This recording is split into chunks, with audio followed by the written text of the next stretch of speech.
Halo, apa kabar? Assalamualaikum warahmatullahi wabarakatuh. Saya Hirs bin Arif, senang sekali bisa kembali menjumpai Anda semua. Bagaimana hari raya Idul Adha-nya? Sudah pada potong kambing atau masih ada yang hari ini yang baru motong kambingnya? Oke, kapanpun Anda motong kambingnya, selamat merayakan hari raya Idul Adha. Selamat untuk memotong kambing dan kemudian biasanya ada pesta bersama gitu ya, bersama dengan keluarga, handetolan ataupun cukup tetangga kanan kiri. Semuanya itu oke lah ya.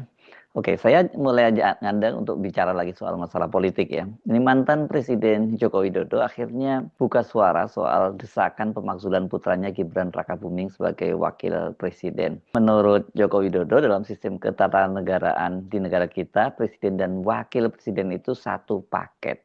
Jadi ya nggak bisa kalau hanya wakil presiden yang dijatuhkan. Pemilihan presiden dan wakil presiden kemarin kan satu paket, bukan sendiri-sendiri. Itu kata Joko Widodo saat dia ditemui oleh wartawan di rumahnya seusai salat Idul Adha kemarin ya, hari Jumat tanggal 6 Juni. Dan Joko Widodo kemudian membandingkan pemilihan presiden dan wakil presiden Indonesia itu dengan Filipina. Kalau di Filipina, pemilihan presiden dan wakil presiden itu sendiri-sendiri, dan di kita ini kan satu paket. Kendati begitu, Jokowi menyatakan bahwa ada yang menyurati seperti itu dinamika demokrasi kita, biasa saja. Biasa saja kata dia. Joko Widodo juga menegaskan, Indonesia itu memiliki mekanisme ketatanegaraan untuk memakzulkan kepala negara. Ada syarat-syarat ketat yang harus dipenuhi untuk melengsarkan presiden maupun wakilnya. Misalnya itu korupsi atau melakukan perbuatan tercela atau melakukan pelanggaran berat, itu maksudnya baru bisa dimakzulkan kata dia. Kendati seperti biasa pernyataan Joko Widodo itu disampaikan secara datar, tapi ini bisa diartikan sebagai pesan halus, bahkan juga semacam ancaman bahwa Joko Widodo nggak mau kalau sampai Gibran anaknya itu dijatuhkan sendirian. Kalau Gibran dimakzulkan berarti Prabowo juga harus dimakzulkan karena tadi mereka itu satu paket seperti kata dia tadi itu. Pernyataan Joko Widodo ini ada benarnya, tapi ada juga nggak benarnya ya. Benarnya kita mulai dari misalnya dia membandingkan dengan apa yang terjadi di Filipina. Wakil Presiden Sara Duterte itu baru saja dimakzulkan oleh parlemen menyusul perseteruannya dengan Presiden Filipina Ferdinand Marcos Jr. atau Bongbong Marcos ya. Namun alasan pemakzulan yang digunakan oleh parlemen Filipina itu bukan perseteruannya dia dengan Presiden Marcos, tapi ini karena dugaan korupsi gitu yang digunakan oleh parlemen. Nah, apapun ini namanya juga proses politik, jadi bisa ditempuh semacam itu. Dan ini sebenarnya kemudian banyak juga saya baca-baca menjadi rujukan, di Filipina aja bisa dimakzulkan, masa di Indonesia nggak bisa begitu. Tapi sistemnya memang berbeda. Sistem ketatanegaraan di Filipina itu presiden dan wakil presiden, kendati mereka satu paket dalam memerintah, tapi dalam proses pemilunya, mulai kampanyenya sampai pemilihannya dilakukan sendiri-sendiri ya. Ini memang unik ini sistemnya di Filipina ini. Dan kita tahu lah ini sebenarnya juga ada perseteruan, ada rivalitas untuk Pilpres mendatang gitu. Jadi dalam soal ini ya Joko Widodo benar gitu ya. Soal presiden dan wakil presiden dipilih dalam satu paket, Jokowi juga benar. Tapi bahwa kemudian bila salah satu dijatuhkan, itu semua harus satu paket jatuh bersama, dalam hal ini presiden dan wakil presiden, ya ini kurang tepat ya. Pasangan presiden dan wakil presiden dalam satu paket mengatur mekanisme apabila presiden berhalangan tetap, meninggal dunia, atau mengundurkan diri, maka wakil presiden yang menggantikannya. Panjang sejarah Indonesia ini wakil presiden menggantikan presiden di tengah jalan itu setidaknya pernah terjadi dua kali ya. Pertama saat wakil presiden B.J. Habibie menggantikan Presiden Soeharto pada tahun 1998, tepatnya tanggal 21 Mei. Kemudian yang kedua adalah saat wakil presiden Megawati Soekarno Putri menggantikan Presiden Abdurrahman Wahid pada tanggal 23 Juli 2001. B.J. Habibie maksud saya menggantikan Presiden Soeharto itu setelah Presiden Soeharto pada tanggal 20 Mei 1998 atau sehari sebelumnya mengundurkan diri. Dia mengundurkan diri setelah 32 tahun berkuasa. Sementara Presiden Abdurrahman Wahid itu dia bukan mengundurkan diri, tapi dia dimakzulkan oleh MPR karena dugaan skandal keuangan Bulog yang kemudian dikenal sebagai Bulogate. Ini sebenarnya juga proses politik juga. Dua-duanya terjadi saat presiden dan wakil presiden belum dipilih secara langsung. Pada waktu itu pemilihannya melalui perwakilan di MPR. Yang kayak dalam kasus Gus Dur misalnya, itu paket bulat Gus Dur dipilih sebagai presidennya dan kemudian wakil presidennya dipilih berikutnya begitu ya. Kemudian terpilihlah Ibu Megawati mendampingi Gus Dur. Setelah pemilihan presiden berlangsung secara langsung, ini berlangsung secara langsung lagi, dipilih secara langsung ya. Kita memiliki dua presiden yang dua-duanya menjabat selama 2 periode dan dua-duanya tidak dimaksudkan di tengah jalan. Yang pertama Susilo Bambang Yudhoyono itu dari tahun 2004 sampai 2014, kemudian Joko Widodo itu 2014 sampai 2024. Jadi kalau Gibran dimakzulkan, ya ini akan menjadi sejarah pertama seorang wakil presiden diturunkan di tengah jalan alias dimakzulkan. Desakan pemakzulan terhadap Gibran itu kan disampaikan oleh Forum Purnawirawan dan Prajurit TNI yang telah mengirim surat ke MPR dan DPR serta DPD itu pada tanggal 2 Juni lalu. Suratnya ditandatangani oleh 4 orang Jenderal Purnawirawan. Yang pertama adalah Jenderal TNI Purnawirawan Fahru Rozi, mantan Wakil Panglima TNI.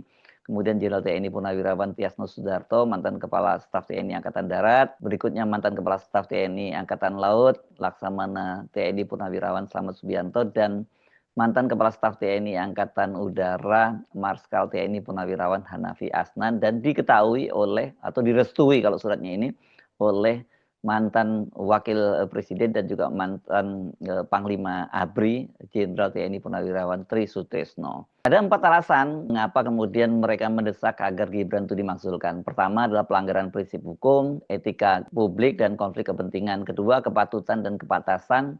Ketiga, ditinjau dari moral dan etika Gibran Rakabuming Raka. Keempat, dugaan korupsi Joko Widodo dan keluarganya.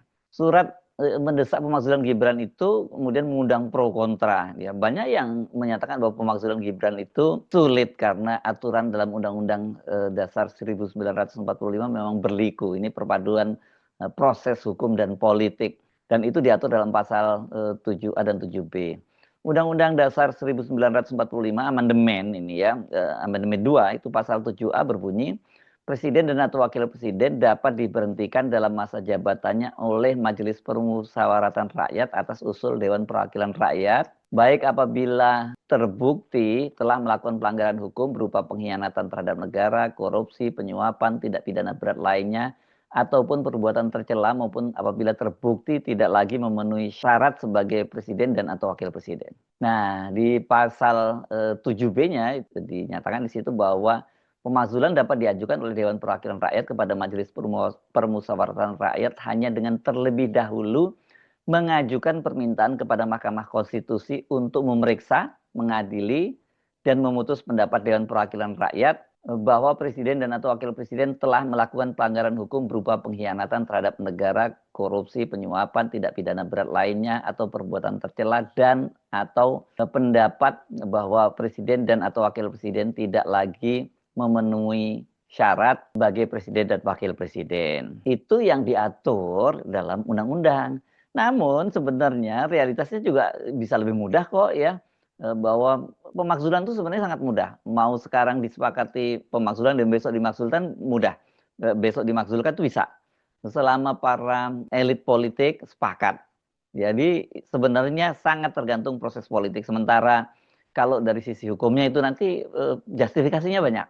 Nah, ini kan publik melihat soal kesepakatan elit itu terlihat sekarang ini makin mesranya antara Presiden Prabowo dengan Ketua Umum DPP PDIP Megawati Soekarno Putri. Tidaknya dalam 2 bulan terakhir ini sudah 2 kali ketemu, waktu forum Lebaran, Prabowo yang sowan ke rumah Ibu Megawati, dan yang terakhir kemarin itu pada tanggal 2 Juni ketika memperingati hari lahir Pancasila, yang bersamaan dengan pada hari itu kan juga surat dari para purnawirawan itu dikirim ke parlemen. PDIP itu adalah fraksi terbesar di parlemen, itu yang bisa mengambil inisiatif pemakzulan mengingat perseteruan Megawati dengan Joko Widodo. Artinya kalau PDIP dan Gerindra sepakat, partai-partai lain saya kira ya tinggal ikut lah. Secara politis kan partai-partai itu diuntungkan, bahkan termasuk Golkar ya. Kalau Gibran dimakzulkan, maka mereka berpeluang untuk mengisi pos wakil presiden yang ditinggalkan Gibran.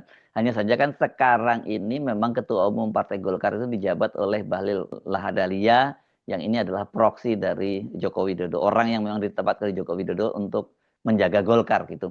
Tapi di Golkar ini kan sangat lentur proses politiknya ya, dan biasanya dia akan mengikuti siapa yang sedang berkuasa gitu. Jadi bukan tidak mungkin di tengah jalan itu Bahlil dijatuhkan, sebagaimana dia sendiri juga menjatuhkan Erlangga kan. Rasanya kan nggak mungkin kemarin tuh Erlangga dijatuhkan, wong dia udah menurut semuanya gitu kan ya, soal wakil presiden pun dia ikut dan sebagainya, kok tiba-tiba dijatuhkan dalam sehari ketika dia diancam mundur dia langsung mundur gitu. Jadi kendati sekarang ini ya pemerintahan itu pemerintahan Prabowo Gibran dan didukung oleh Koalisi Indonesia Maju Plus, semua partai di parlemen itu selain PDIP itu adalah pendukung pemerintah, namun sesungguhnya sekarang ini kan pemerintahnya bukan pemerintahan Gibran, ini pemerintahannya Prabowo. Partai-partai seperti Demokrat, partai seperti PKS dan sebagainya menyebutnya mereka bergabung dengan Prabowo bukan dengan Gibran. Jadi kendati kelihatannya sangat gemuk itu, tapi mereka sesungguhnya rapuh ya koalisinya itu.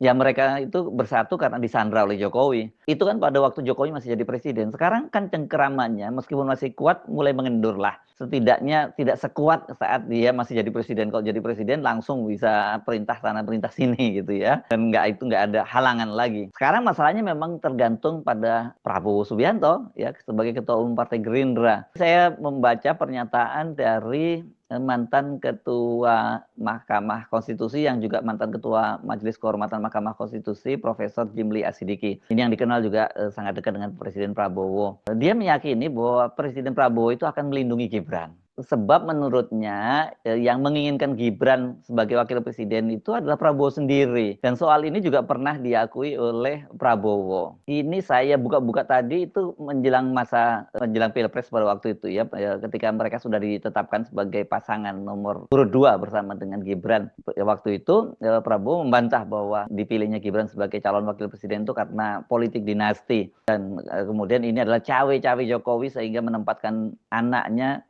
sebagai calon wakil presiden. Prabowo pada waktu itu bercerita, dia dihadapkan dengan beberapa pilihan saat harus menentukan cawapres. Di antara pilihan itu termasuk orang-orang yang berpengalaman. Namun dia sendiri yang akhirnya memilih Gibran. Saya katakan di sini saya yang meminta, saya yang memilih. Itu kata dia ketika dia bicara di Sentul Convention Center Bogor pada tanggal 10 Desember 2023. Prabowo benar, dia yang memilih ini kelihatannya dari bagian strategi yang dia sangat sadari setelah dia masuk di pemerintahnya Jokowi. Dan dia tahu betul bagaimana kekuatan Jokowi ya.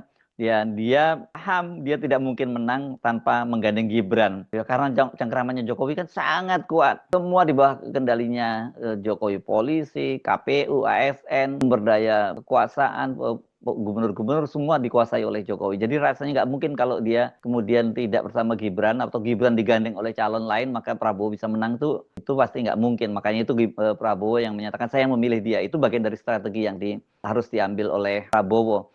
Tapi apakah dengan begitu Jokowi juga nggak menginginkan? Ya nggak juga.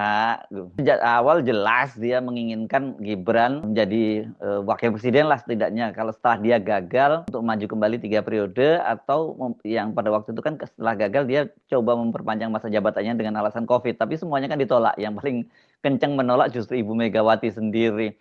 Jadi ya buat Jokowi kalau Prabowo nggak mau ngambil Gibran dia akan dukung calon lain dan calon lain yang akan menang.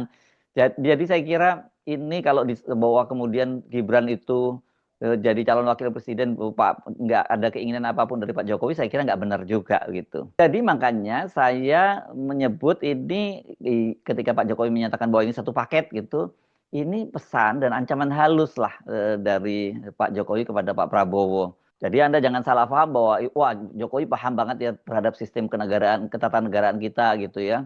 Apalagi kalau kemudian ada disebut ini sikap negarawan, enggak juga, enggak ada urusannya itu soal sikap kenegarawanan itu termasuk sistem ketatanegaraan kan dalam strateginya Jokowi kalau ada yang aturan yang menghalangi maunya dia ya dia ubah aturannya, undang-undangnya dia ubah apa gitu. Kalau belum ada ya dia bikin. Jelas Jokowi sangat paham bagaimana dia memainkan semua infrastruktur kekuasaan untuk memenangkan Pilpres. Dan itu dipastikan menggunakan tangan-tangan kotor kekuasaan dan itu bisa digunakan untuk menyandra atau setidaknya menekan secara halus Prabowo. Mau buka-bukaan nih kalau anak gue sampai nggak lu lindungin. Kira-kira kan seperti itu ya. Karena itu ya kalau Prabowo tidak mendukung pemakzulan dalam sistem sekarang ini dipastikan pemakzulan itu tidak akan terjadi. Jadi sekarang ini ya soal jadi tidaknya pemakzulan semuanya terpulang kepada Presiden Prabowo. Kalau Presiden Prabowo mau Gibran dimakzulkan jadi barang itu besok juga gitu ya. Pertanyaannya kan, lah ini kalau kemudian ancaman Jokowi itu diabaikan, saya kira sebenarnya ini sudah apa ya, sudah nggak ada konsekuensinya ya karena para purnawirawan itu juga sudah sejak awal mereka tidak menyerang Prabowo kok, mendukung pemerintahnya Prabowo. Bahkan mereka ini secara terbuka menyatakan mereka ini melakukan itu melindungi Prabowo. Mereka khawatir Prabowo ditelikung di tengah jalan. Ini setidaknya seperti yang dikatakan oleh Letnan Jenderal TNI Soeharto dalam sebuah perbincangan di iNews pada waktu itu, dia ingin melindungi adik kami. Ini dia menyebutnya seperti itu karena dia tahu bahwa bisa saja setiap saat Prabowo itu digulingkan oleh Jokowi di tengah jalan gitu. Malah kalau Said Didu menyatakan dari perbincangan dia dengan sejumlah pengusaha senior ini kalau terlambat Pak Prabowo yang akan digulung oleh Jokowi. Jadi ini sebenarnya kill or to be kill lah kira-kira situasinya sekarang seperti itu yang dihadapi oleh Pak Prabowo. Sekarang ini selain para purnawirawan, opini publik juga menginginkan Jokowi dan keluarganya itu disingkirkan dari kekuasaan.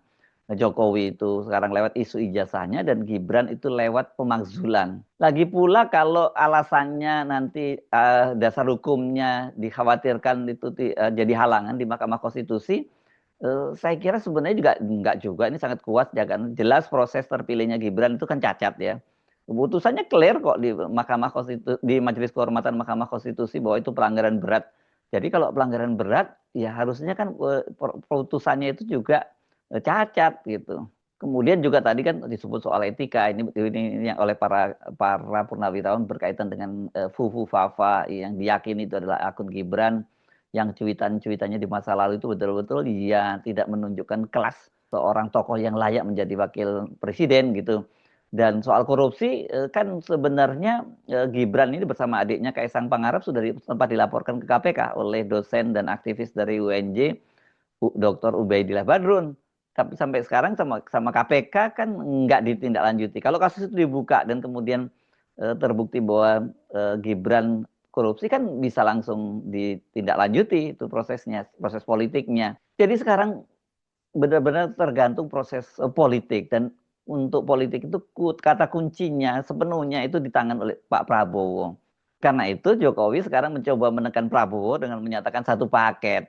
Ini satu paketnya sebenarnya masih ada koma-koma yang lain yang dia ucapkan tapi pesannya pasti sampai seperti itu. Jadi sekali lagi ya tergantung Pak Prabowo dan kalau Pak Prabowo masih ragu, dukungan terhadap Pak Prabowo itu sebenarnya sekarang luar biasa besar. Jadi kalau toh katakanlah nanti misalnya Pak Jokowi bongkar-bongkaran dan sebagainya dan itu berdampak pada Pak Prabowo, saya yakin itu publik akan mengabaikannya gitu. Yang penting buat mereka Jokowi dan Gibran serta keluarganya itu disingkirkan dari politik di Indonesia. Itu kok target sekarang dari publik. Jadi kalau Prabowo melakukan itu ya dia akan dapat dukungan penuh dari publik.